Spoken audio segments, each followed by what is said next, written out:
qui veut s'en sortir dans la vie doit avoir de l'ego. Et là, on n'avait pas. Ah là là, une catastrophe le posing en vrai. Ou ça s'est fait en fait progressivement, hein. Donc au début un petit déficit calorique pour enlever un peu le surplus que Cochonou avait fait. Déjà marcher avec des talons au tout début, voilà là, c'est une horreur. Et vous êtes toutes là en mode ouais mais moi j'ai fait première, deuxième, mais derrière vous bouffez comme de la merde, vous savez même pas gérer votre prépa, vous faites des crises de boulimie parce que justement là-dedans c'est pas lucide. Et nutritionnellement Fait parlant. une tête de cadavre. Non mais une horreur, hein, vraiment, c'est catastrophique. Ça me saoule en fait tout ça, c'est qu'en fait sur les réseaux on vous montre des choses qui n'ont pas vraiment la réelle importance. Tout a été fait de façon naturelle. Naturelle. Yo tout le monde, bon j'espère que vous allez bien. Aujourd'hui nouveau podcast, on me l'a demandé plusieurs fois, je me suis dit allez avant que je reparte dans un autre pays, cette fois-ci c'est le bon moment, on va faire le podcast avec Gwen, donc salut Gwen. Salut. Ça me fatigue déjà. Donc Gwen a été, est toujours mon athlète en compétition, donc on a fait une compétition il y a un peu moins d'un mois, sa toute première, donc avec toute la préparation physique en catégorie bikini, en NPC. On va vous raconter son histoire, on va vous raconter son parcours, comment s'est passée la prépa physique et qu'est-ce qu'il en est, post-compétition, comment elle se sent et bien sûr où on va aller par la suite. Il y a beaucoup de choses à dire. Pas trop. Je te laisse te présenter. Eh bien voilà, moi c'est Gwen, donc j'ai 33 ans et ça fait plus d'1 an et demi maintenant qu'on est en coaching. Je faisais de la muscu avant toute seule. Enfin, j'avais contacté Rico donc en 2020, fin 2021 je crois, juste pour une diète. Après j'avais abandonné, il s'est passé plein de choses dans ma vie. Et voilà, et en janvier 2024, je l'ai recontacté pour faire un coaching. Et donc là, c'était diète plus entraînement. Et puis me voilà aujourd'hui, athlète bikini. Qui l'eût cru? Pas Personne. moi. Voilà. C'est bien que tu recontextualises tout ça. Pourquoi? Parce qu'en fait, la toute première fois qu'elle m'a contacté, c'est vrai qu'on me le dit souvent, et même à toi, personne croit que tu n'avais pas un physique athlétique de base. Tout le monde pense que tu avais une génétique qui était déjà comme ça et qu'on a eu la chance d'avoir cette génétique et puis voilà, alors qu'en vrai, pas du tout. Pour vous dire, comme elle n'avait pas confiance en elle, on n'arrive même pas à retrouver des photos d'avant de son passé, tellement elle avait un manque de confiance en elle terrible. Mais quand elle m'a contacté la toute première fois, elle avait des TCA. Elle avait vraiment des vrais TCA, des soucis hormonaux. Elle était dans un mal-être profond et elle ne ressemblait pas du tout à ça. Non. Vraiment pas une seule seconde. Je pense que si vous la voyez, je suis désolé, on n'a même pas de photo à vous montrer, mais parce que j'aurais pas lui dire vas-y, montre-moi avant comment tu ouvres les yeux. Mais elle n'en arrive même pas à trouver. T'as pas regardé dans ton ordinateur d'ailleurs? Non, j'ai pas regardé. Tiens, il faudrait que je fouille un peu. Ouais. Mais vraiment, genre, c'est même, je pense que vous la retrouverez. Vous pensez même pas que c'est elle. Donc on a commencé à l'époque, comme elle a dit, que sur la partie nutritionnelle où elle avait vraiment des TCA, donc on a travaillé là-dessus. Après, on a dû arrêter par des choix perso et voilà des situations qui a fait que de son côté c'était un peu plus compliqué. Et après, comme elle a dit, elle est revenue vers moi en mode help, en mode écoute, je m'entraîne à fond, 7 jours sur 7, je m'arrête jamais, sachant que on peut dire ton métier. Oui. Elle est infirmière libérale. Donc, c'est un rythme très soutenu, une cadence de vie très soutenue, une charge émotionnelle très importante. Et elle se renfermait beaucoup dans le sport, dans l'entraînement. Sauf que derrière, nutritionnellement, ça allait. C'est juste que tu te mettais tellement dans le rouge sportivement que du coup, ça ne coïncidait plus entre sa dépense énergétique journalière et ce qu'elle consommait. Ça a créé des dérèglements hormonaux. Donc, quand elle est revenue, on a dû rattraper un peu ce travail hormonal, cette charge hormonale que tu as pu te mettre. Donc, quand elle est revenue vers moi, il n'y a pas eu une seconde de « Ah, on va faire une compétition ». Non. Vraiment pas. D'accord? D'ailleurs, tiens, je vais te laisser la parole. Quelle était ta raison de pourquoi tu es revenue vers moi et pas un autre coach ou quoi que ce soit? En fait, déjà, j'ai été plus que satisfaite du coaching nutritionnel qu'on avait fait. Et puis après, je me suis dit, là, en fait, il me faut vraiment un ensemble pour me remettre sur pied parce que, je m'entraînais, comme il a dit, je m'entraînais énormément. Je mangeais, ouais, je mangeais très bien, hein, mais en vrai, j'avais sûrement pas les bons apports. Et là, en fait, j'ai dit, Rico, c'était lui que j'avais contacté en premier. Donc, j'ai dit, bon, allez, je l'appelle et on va refaire le packaging. Et en fait, comme on sait tous, il fait vraiment l'accompagnement global. Et en vrai, c'est pour ça que j'en suis là à l'heure actuelle, parce que il m'a très bien accompagnée jusqu'à maintenant et puis c'est pas fini. Vous avez pu voir à travers ces propos que, de base, on avait déjà créé une relation de confiance dans le premier coaching. Et pour moi, ça c'est très important, c'est que pour toutes les personnes que j'accompagne, il n'y a que transformation que quand entre le coach et le coaché, il y a une confiance mutuelle. Moi, je donne les outils et la personne applique. Si la personne ne me fait pas confiance, ça marche pas. On va pas se mentir. Ça veut pas dire que j'ai la réponse à tout, que la personne doit fermer sa bouche, même si souvent vous devez fermer votre bouche. Mais c'est surtout que par expérience et aussi par compréhension de chaque personne que je peux accompagner, je me suis rendu compte que il y avait ce qu'on appelle un triangle de performance. C'est-à-dire que pour moi, ça c'est hyper important et c'est ce que je pense que tous les coachs devraient prendre en considération. C'est ce triangle, en fait, il repose sur 3 pointes essentielles d'une transformation physique. C'est la santé physiologique, la santé psychologique pour aboutir à la santé physique. Vous ne pouvez pas atteindre un objectif physique si psychologiquement et physiologiquement vous êtes instable. Impossible. Donc, quand elle est revenue vers moi, la santé physiologique et psychologique, c'était un peu le bordel. Donc, vraiment, c'est très dépensé, très sombre. En même temps, hormonalement, chez vous les femmes, dès que vous avez une perturbation hormonale, vous avez des humeurs très sombres. Vous avez vraiment quelque chose qui va vraiment, que les hommes ne peuvent pas forcément comprendre. C'est vraiment chez vous les femmes. Comment moi j'arrive à le comprendre? J'ai eu la chance, après 8 ans en tant que coach, de coacher énormément de gens, ce qui a fait que je comprends davantage les femmes au niveau physiologique et psychologique. Maintenant, c'est pas pour autant où je vais pas vous dire, à un moment donné, arrête de t'écouter et sors-toi les doigts du cul. Maintenant, à l'inverse, avec Gwen, c'était complètement l'opposé. C'est-à-dire que Gwen, c'était toujours plus. Et c'est moi qui l'a freiné en mode, non, fais-en moins. On est en train de régler ton système physiologique. On peut pas s'amuser à aller chercher de la performance pour l'instant. Donc, il y avait plus ce côté frein que je lui ai imposé au tout début pour pouvoir aboutir à déjà un équilibre physiologique. À côté de ça, le temps que physiologiquement ça s'améliore, après ça a été relativement vite en quelques mois, il fallait que psychologiquement elle se reconstruise.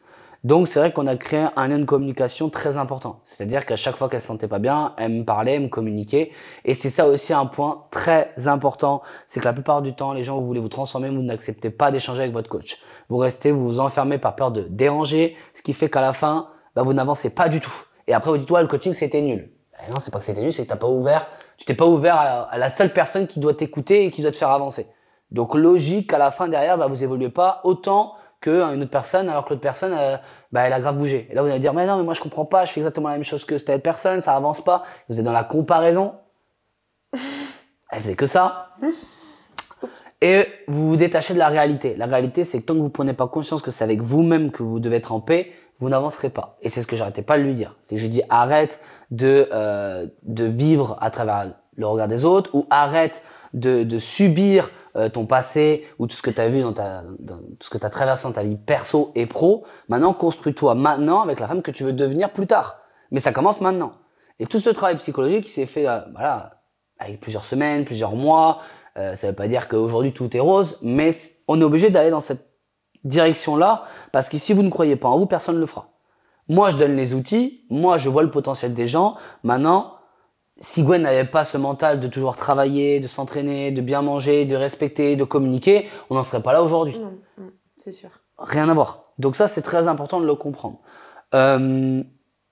Les 6 premiers mois, comment ça se passe pour toi, du coup? Parce que là, j'ai pas mal parlé, mais toi, du coup, comment t'as perçu les choses? Du coaching, en vrai, au début, ça a été compliqué parce que je communiquais pas beaucoup. J'avais pris, je crois, le pack, c'était le pack starter, où je crois, où j'avais un bilan par mois, ou je sais plus. Un bilan au tout début, non, c'était un bilan toutes les 2 semaines. Ouais, un bilan toutes les 2 semaines. Et je communiquais pas beaucoup. Même les photos, je envoyais même pas au début parce que en vrai, j'avais pas du tout confiance. Mais vraiment pas, je m'aimais pas. Enfin, je broyais du noir. En même temps, avec ce qui s'était passé dans ma vie juste avant, c'est un peu compréhensible. Et après, je me suis dit, Rico, écoute, il faut qu'on pousse un peu, c'est lui qui m'a dit, il faut qu'on communique plus et tout ça. Et j'ai dit, on va passer au pack supérieur. Et là, en fait, j'ai communiqué tout le temps avec lui. Bon, au début, je lui dis excuse-moi, je te dérange pas, etc. Et puis maintenant, j'envoie des messages toutes les 5 minutes. Et en fait, du coup, ça m'a fait grandir et ça m'a fait prendre confiance en moi aussi. Et il s'avère qu'il a toujours la réponse qu'il faut et c'est rassurant. Et voilà. Donc quand j'ai dit d'aller se faire foutre, hein, des fois. Ouais, du coup, il y a des ta gueule, va te faire foutre. Alors, il faut savoir une chose, c'est que, bien entendu, que la communication avec chacun est différente. Pardon, parce que c'est la communication. Donc, il est sûr et certain que j'ai pas parlé comme ça à Gwen au début, en mode, vas-y, tais-toi, ferme ta gueule, et puis vas-y, tu vois. Non, bien entendu que j'ai quand même un peu d'empathie, même si tous les gens ne le pensent pas, j'ai quand même un peu d'empathie, et que je jauge à quel niveau je peux rentrer dans l'art de la personne. D'accord? Oui, moi, je suis quelqu'un d'assez brut. Oui, je suis quelqu'un d'assez militaire. Mais par contre, je suis pas débile. Je sais très bien, ça m'arrive un peu quand même des fois. Mais je sais quand même jauger à quel endroit, quel point sensible je peux piquer. C'est très important pour moi parce que quelqu'un qui veut s'en sortir dans la vie doit avoir de l'ego. Et elle n'en avait pas. Non. Donc je le piquais au bon endroit. Donc des fois, elle se braquait, elle me faisait la gueule pendant 1 ou 2 jours. Elle faisait sa crise de comme si elle avait 15 ans. Et après, elle revenait en mode « Rika, t'avais raison !» Donc du coup, je fais exprès, moi, volontairement, de toucher l'ego des gens. Pour leur faire comprendre que c'est bien d'avoir de l'ego, c'est bien d'être égoïste, c'est bien d'avoir un peu du caractère. Pas trop, parce qu'après on devient con, mais il faut savoir le jauger et il faut savoir s'apprécier à sa juste valeur. Et ça a été le gros travail des premiers mois, des 6 premiers mois. Il y a pu avoir une évolution très rapidement au niveau physiologique, puisque justement, voilà, je m'y connais un petit peu, donc ce qui a fait que derrière, elle a retrouvé son cycle hormonal stable. Ses règles normales, bien réglées. La seule chose qui était très importante et qui a été le plus long à régler, ça a été la confiance en toi, qui est encore un travail permanent, mais aussi le stress que tu t'imposais à vouloir absolument tout réussir. Il faut savoir que je parle en ton nom, mais je sais que tu as beaucoup d'exigences avec toi-même. Sauf que c'est moi justement qui dis, fais-en moins déjà. Regarde déjà le nombre de personnes qui pensent que tu es chargé. Genre nombre de personnes qui pensent que est sous-produit alors que pas du tout. Donc ça, on va en parler par la suite, mais il y a eu 0 produit anabolisant dans toute sa prépa. Il n'y a rien eu, il n'y a pas eu de cacheton, il n'y a rien eu de tout ça. Tout a été fait de façon naturelle. Naturelle. Donc du coup, c'est vraiment ça qui est important de spécifier, c'est que elle avait un potentiel qui était caché par ses traumas, parce que voilà, il y en a. Je vais pas forcément te demander ce qui s'est passé dans ta vie, ça concerne que ta vie perso, mais elle a vécu des drames qui sont assez importants et ça laisse des traces. Ça laisse des traces toujours. Donc il y a ce côté revanche, comme on en avait parlé. D'ailleurs, c'est aussi pour ça qu'il y a eu le côté compétition. Tu te dis pourquoi pas moi, parce que voilà, tu avais un peu une revanche sur la vie. Donc ça y joue. Mais pourquoi je voulais en venir à tout ça, c'est que pour arriver au stade où elle en est aujourd'hui, il a fallu faire un travail que seule elle a été capable de faire. Beaucoup de gens disent ouais mais t'as de la chance, Gwen, c'est facile de la coacher, machin, etc. Mais vous savez même pas le nombre de fois où elle a pleuré. Vous savez pas le nombre de fois où je l'ai mis dans le rouge. Vous savez pas le nombre de fois où je l'ai remise en question, le nombre de fois où je lui ai fait un travail sur elle-même. Le plus dur pour elle n'était pas de travailler, le plus dur était de canaliser tout ça. Et la plupart du temps, vous voyez, ce qu'elle montre sur les réseaux, voilà, physiquement, machin, oui, elle est striée, oui, elle a ses abdos apparents, etc. Même elle s'auto-rassurait avec ce côté-là. Mais en vrai de vrai, il y a un travail qui est monstrueux, il est pas fait de moi, hein. Il est fait d'elle. Moi, j'ai rien fait là-dessus. C'est elle qui a fait son taf de, je décide d'avoir mal. Combien de mois t'as eu mal en mode, je souffre de l'intérieur, mais vas-y, j'avance quand même, tu vois.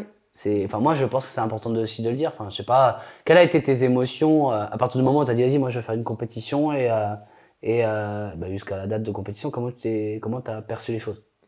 C'était un mélange. En fait, c'était un mélange alors, j'ai eu beaucoup de doutes, énormément de peur parce que, il faut savoir que la valorisation, déjà, chez moi, je connais pas, que ce soit extérieur et intérieur.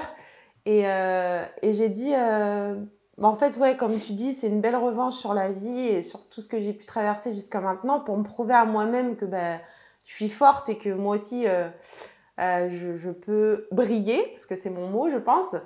Et du coup, il y a eu des peurs, il y a eu beaucoup de doutes. Quand j'étais en prise de masse, je me suis dit, non, mais c'est quoi ce physique? Enfin, voilà, en fait, je me cachais derrière mon physique et je me suis dit, non, mais je vais jamais y arriver. Enfin, je suis une boule, là, c'est n'importe quoi. Bah, il m'a rassurée. Mais j'ai beaucoup pleuré, ouais, j'ai beaucoup été dans le rouge. En plus, comme il dit, avec mon métier d'infirmière libérale, je suis passée aussi par des phases qui n'étaient vraiment pas faciles. Donc du coup, tout ça dans ma tête, bah, ouais, par moments, j'étais dans le down, quoi. Donc pas facile, vraiment pas facile, ouais. Partie du process. Ouais. Pourquoi le choix NPC? Parce qu'on va passer un peu à la côté prépa physique. En fait, au moment où elle est arrivée, en mode vas-y Rico, moi je serais chaude pour faire une compétition. Bon, il y avait déjà un potentiel, hein. Déjà pas mal de gens lui posaient la question si elle voulait faire des compètes. Je pense que c'était aussi le truc qui t'y a amené aussi progressivement, c'est que les gens voyaient qu'elle avait évolué physiquement, son après commençait à parler. Donc elle s'est dit pourquoi pas. On a eu un choix, c'est que voilà, pour sa première compétition, il fallait choisir la Fédé. Donc soit NPC, soit IFBB. Pour avoir moi des compétiteurs et compétitrices un peu dans les deux, je me suis rendu compte que IFBB elle allait être disqualifiée en bikini. Pourquoi? Parce que sa sangle abdominale trop apparente, par rapport à sa ligne, par rapport à vraiment sa condition physique, elle avait une génétique qui faisait que ça passerait pas forcément et j'ai pas envie qu'elle soit, sachant qu'elle voulait faire bikini, je voulais pas qu'elle soit disqualifiée ou voilà, déclassée parce qu'elle ne correspondait pas aux critères. Donc on a choisi naturellement NPC. Le seul problème de NPC, et ça je le vois très souvent même sur les réseaux, c'est que les posings de NPC mettent pas forcément complètement en valeur le physique de Gwen. C'est-à-dire que les deux poses imposées, ça met pas forcément en valeur son dos. Sachant que par exemple, pour vous donner un titre d'exemple, de dos, elle ne peut pas enlever ses cheveux, elle doit garder les cheveux derrière, donc, classique, hein. Sauf que du coup, ça cache les dessins de son dos. Alors que elle, dos à dos, c'était ses points forts. Gros points forts. Donc, forcément, mise en avant. Mais bon, il fallait bien faire choisir une fédé et je préférais qu'elle soit dans une fédé où le niveau est quand même très élevé parce qu'elle avait le physique quand même pour. Donc, on est parti sur NPC pour voilà, se challenger. Alors là, de mémoire, la prépa, elle a duré quoi? 5 mois? 5 mois, ouais. 5 mois. Où ça s'est fait en fait progressivement, hein. Donc au début un petit déficit calorique pour enlever un peu le surplus que Cochonou avait fait et après à partir de là après on a commencé à faire du cyclique, donc vraiment avec des jours hauts des jours bas par rapport à son rythme professionnel, ses séances. On a dû adapter à chaque fois en fonction des journées. Alors cyclique pour ceux qui ne connaissent pas, parce que c'est vrai qu'à chaque fois je parle mais j'oublie que les gens ne connaissent pas. Cyclique, c'est qu'en gros on cycle les glucides, donc les journées hautes, les journées basses. Après, c'est propre à chacun, il y a chacune, mais quand on fait un cyclique, ça veut dire qu'il y a des journées hautes en glucides, avec un peu moins en protéines et en lipides, et des journées basses, où là, il y a un peu plus de protéines et de lipides, et un peu moins de glucides. Ça, on l'adapte par rapport à ces séances, si c'est des séances avec grosse intensité, comme les jambes, par exemple, les gros groupes musculaires, ou les jours de repos, où justement, peut-être des fois, on était en journée basse, etc., etc. Donc ça, c'était mon agencement par rapport à son rythme de vie. C'est-à-dire que moi, je m'adaptais aussi à son rythme professionnel. Elle n'est pas pro en tant que bikini, donc elle a un rythme de vie, je dois le respecter, je dois le prendre en considération. Donc, ça, c'était à prendre en considération, ce rythme nutritionnel, et bien sûr le rythme d'entraînement qui avait une cadence de vie plus importante, où justement, sportivement, on avait été sur des cycles d'entraînement de 5, des fois 6 séances par semaine, un nombre de pas qui était suffisamment conséquent, ça variait entre 10 et 15 000 pas par jour. Mais en vrai, c'était plutôt facile pour toi de les faire, parce qu'avec ton boulot, tu marches beaucoup. Oui, tout à fait. Donc, c'était pas trop compliqué là-dessus. Donc, en vrai de vrai, la sèche n'a pas été trop dure avec toi, hein. Enfin, tu l'as vu vite qu'il y avait une évolution sur le physique. Ouais. Donc, sur la prépa, en soi, à part des fois où, comme je vous ai dit, des fois elle était fatiguée, donc elle chipotait, ou des fois elle braquait pour rien. Donc, j'avais laissé faire son caprice et elle revenait. Mais sinon, dans l'ensemble, en vrai, dans l'ensemble, ça a été une prépa plutôt facile. Pourquoi facile? Parce qu'elle se l'est rendue facile. C'est-à-dire qu'avant de faire une prépa, elle était prête mentalement à subir. Je l'ai prévenue, je lui ai dit comment ça allait se passer, je lui ai dit que ça allait être dur sur tel endroit, tel moment. En fait, du coup, elle l'a anticipé, ça permettait de moins être dans le rouge psychologiquement. Donc en vrai, en tout cas de mon côté, si je pouvais avoir que des Gwen en prépa, ce serait tellement simple pour moi, parce qu'en fait, on a préparé en amont. Et ça, j'arrête pas de le dire à tous les athlètes qui sont toutes en TCA. Vous avez un melon comme ça, et vous êtes toutes là en mode, ouais, mais moi j'ai fait première, deuxième, et derrière vous bouffez comme de la merde, vous savez même pas gérer votre prépa, vous faites des crises de boulimie parce que justement là-dedans c'est pas lucide. Moi non, je peux pas amener une personne et mentalement c'est instable Et ok, pourquoi pour une médaille? Mais qu'est-ce que je m'en branle de la médaille, moi? Qu'est-ce que je m'en fous? Oui, je veux qu'elle gagne, mais à un moment donné, il faut être lucide. C'est que si vous, dans votre tête, vous n'êtes pas prête, ça sert à rien. Parce qu'après, vous allez en payer les pots cassés. Donc, vu qu'on avait fait ce travail en amont, psychologiquement et physiologiquement, au moment où on avait tous les voyants verts, on s'est dit, bah, let's go maintenant. On peut y aller, on fait la prépa. Et ça a été du coup fluide. Il y a eu des moments compliqués, ce qui est logique, mais on communiquait et ça a avancé. Donc, ça s'est fait par de la communication. Le dernier mois, bilan tous les 3 jours pour justement agencer. Donc ça, c'était d'un point de vue nutritionnel et entraînement jusqu'à la fin. Bien entendu qu'au niveau entraînement, la fin était différente. Hein. Elle qui aimait bien pousser lourd, après on travaillait plus sur du volume, après on faisait plus sur du travail de aérobie, donc vraiment un travail où on transpirait pour vider le stock de glycogène, voilà, vider les réserves pour vraiment aller dans un contexte physiologique différent. Donc elle aime poser les questions si elle en avait besoin, mais en vrai, après, c'était fluide. Je pense que le travail le plus dur, il n'a même pas été dans l'entraînement de la nutrition parce qu'elle était formatée déjà dans sa tête à dire, faut que je fasse comme ça, et Rico, il me dit, je fais. Si elle comprenait pas, elle me posait une question et puis voilà. Mais je pense la chose la plus dure pour toi, et faut quand même en parler, c'est ton posing. Ah là là, une catastrophe le posing, en vrai. En vrai. Déjà, marcher avec des talons au tout début, voilà là, c'était une horreur. Je me suis entraînée avec des talons de 8 cm déjà, après ils ont fait 11. Mais bon, écoute, j'ai fait le taf, hein, mais il va falloir améliorer tout ça pour la prochaine compète, hein, parce que, non, en vrai, ouais, compliqué. Bon, moi et l'élégance, sinon j'aurais fait de la danse classique, quoi, tu vois. Ouais, bah oui. Non, en vrai de vrai, moi j'ai la chance de récupérer à chaque fois des femmes qui n'ont jamais fait. Et du coup, les débuts de posing, ils sont quand même... Alors attention, moi je suis pas du tout un expert dans le posing, je connais les bases. Après, à chaque fois, je redirige vers des coachs en posing. Donc si c'est des femmes, femmes, si c'est des hommes, hommes, mais que je coach. Mais c'est vrai que le début, comme tous, hein, moi le premier quand j'en ai fait, on est constipé. Hein. Mais on a une tête de constipé, on sait même plus quel muscle il faut sentir, on est raide comme un piqué.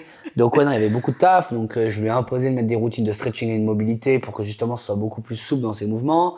Non, il y a eu vraiment beaucoup de taf. Après, bon, t'as été accompagné un peu par Alison. Oui, ouais. Où justement, t'as aidé pas mal là-dessus, et heureusement, parce que ça aurait été pas possible sinon de faire ce genre de posing. Donc il y a eu un gros travail de posing, et moi, je lui ai imposé. C'est-à-dire qu'on se fixait une fois par semaine aussi un call pour qu'elle puisse faire son posing, ou elle me l'a envoyé à chaque fois qu'elle faisait son bilan. Je lui ai imposé aussi de le faire tout le temps.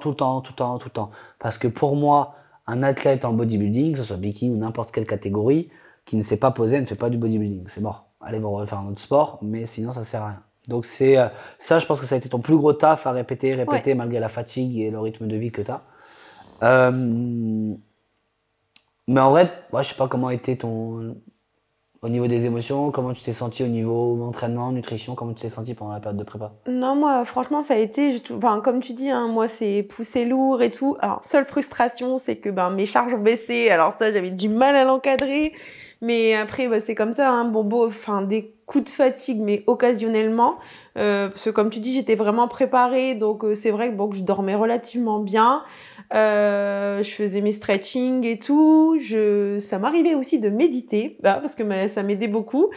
Et mais en vrai, non, ça a été, franchement, ma prépa s'est super bien passée. Même les derniers jours, ont été compliqués seulement niveau fatigue. Et nutritionnellement parlant. Une tête de cadavre. Non, mais une horreur, hein, vraiment, c'est catastrophique. et au niveau de la nutrition aussi, parce que je peux vous dire que des asperges, des concombres, du poisson et du poulet, waouh. Elle embaumait la pièce. Hein. Mais ça, c'est vrai que c'est typique du coaching, hein, d'une prépa.